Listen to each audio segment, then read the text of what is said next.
జెండాలు కొంచెం పక్కకు పోవాలి.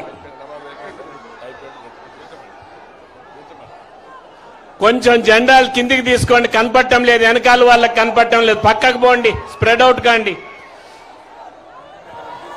ఇక్కడి నుంచి మీకు ఒక కర్తవ్యం ఉన్నది. ప్రత్యేకంగా రాజంపేట పార్లమెంట్ సభ్యుణ్ణి ఓడించే కర్తవ్యం మీ పైన ఉన్నది.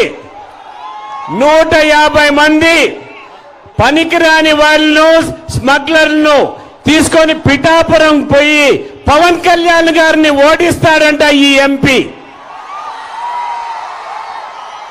మీరు ఓడించేదాన్ని ఆయన్ని ఓడిస్తామా, పవన్ కళ్యాణ్ గారిని ఓడించేదానికి మనము చూస్తా ఊరుకుంటామా అనేది స్పష్టంగా తెలియజేయాలి.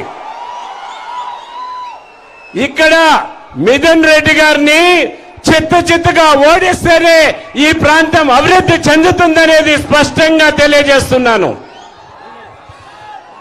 లేనిపోని అపోహలు మైనారిటీస్ లో కలిగిస్తున్నారు.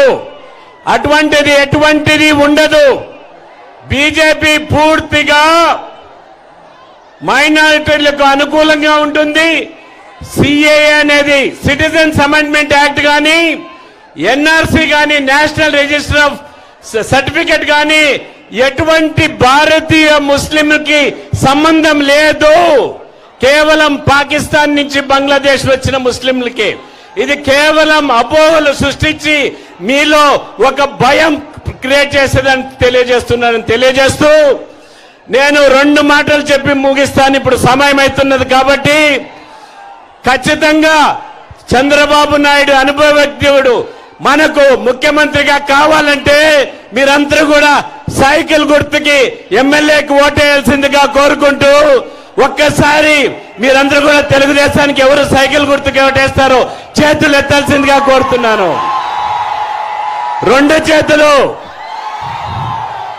అదేవిధంగా పార్లమెంటుకి పువ్వు గుర్తుకేసి నన్ను ఆశీర్వదించాల్సిందిగా కోరుకుంటూ నేను సెలవు తీసుకుంటున్నాను. భారత్ మాతాకి, భారత్ మాతాకి, భారత్ మాతాకి. జై హింద్. తమ్ముళ్ళు,